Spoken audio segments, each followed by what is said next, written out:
like selected date, like tomorrow's you want an appointment, so I just selected the date with time and what is the symptoms of it. So just like you write the chest pain and submit it.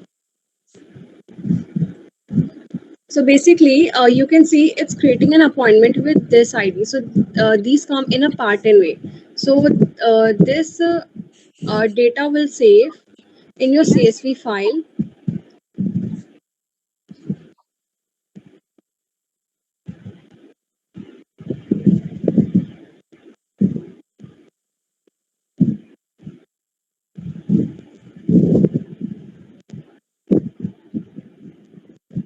See, this already have been saved automatically here. The 10017 Jack, his email ID, his phone number, doctor name, the doctor, specialist number, and the time.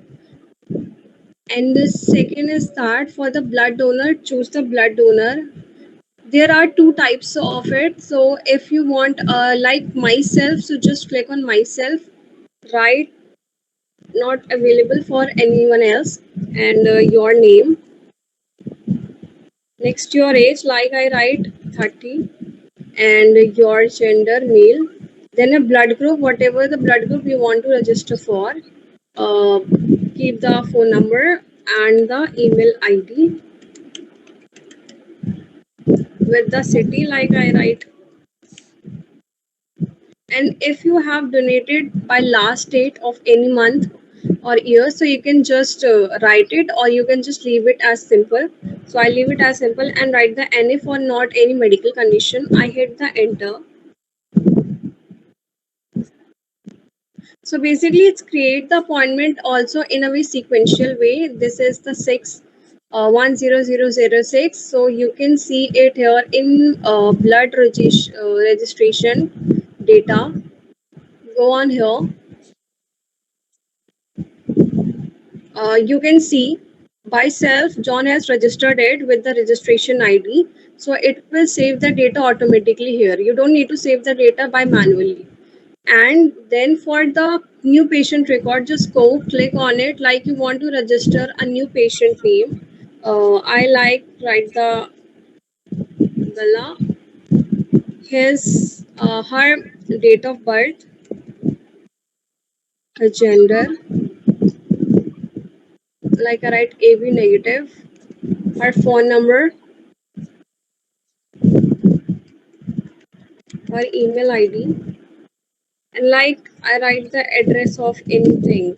For an example, like I like Noida sector for 57.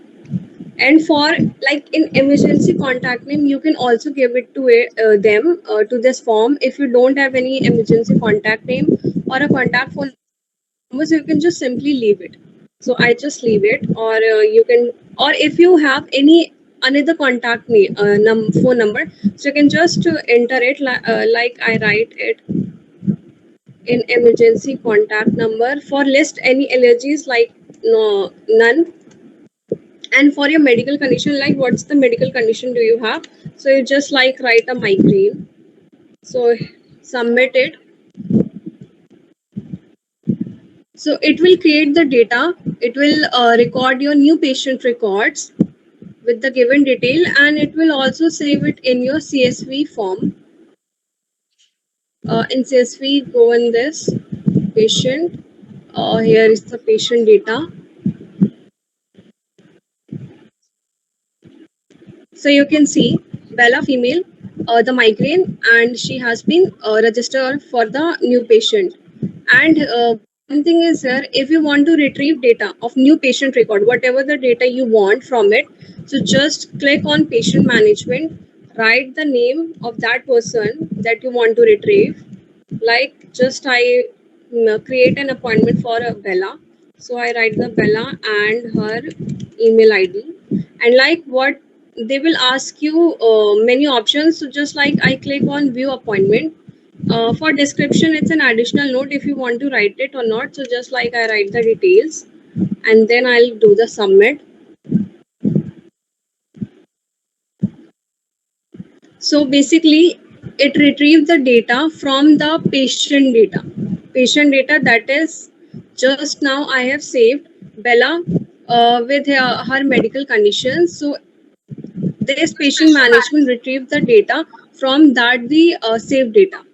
And I have also done the find nearby donor blood donor, so just click on it. If you want like any of these blood, so just click on any. And what kilometer you actually find, so just click on 20 kilometer, open map. So you can see it here, the map is open. So for it, like I need to find the A positive blood with 20 kilometer, just find it. So I'll go on find all search.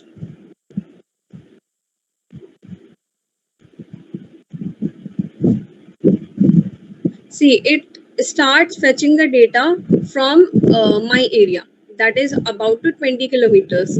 Blue one is for hospitals, as you can see. Yes, blue one are for hospitals. So for directions, if you click on the direction like this, so it will take you on the Google map. I also use the Google API for this to take you for your route. If a person can't able to go or can't able to know that where to go, so it will take you through that.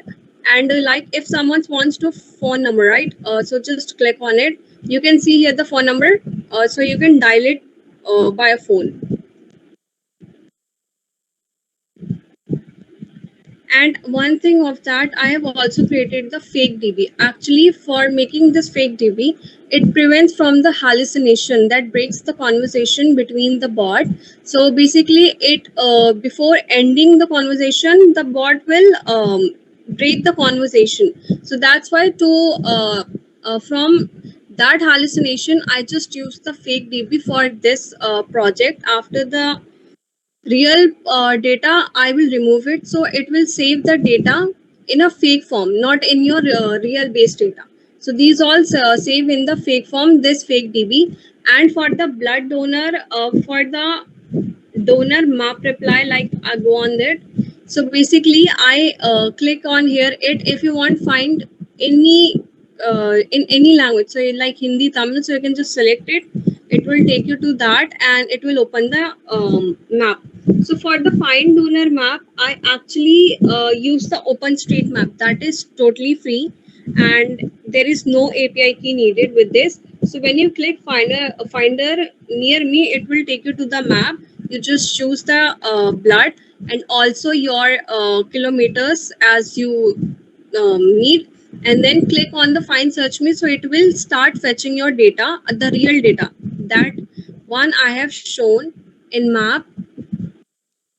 This is the real data of my location. So for this, you have to open your GPS location via laptop or your phone. So it will fetch your real data of hospitals, and it requests your browser's GPS via navigator, geolocation, or reserve geocode it to a place name through nominant, and the queries the overpass API real hospitals and clinic. So basically, I have done these all parts till now.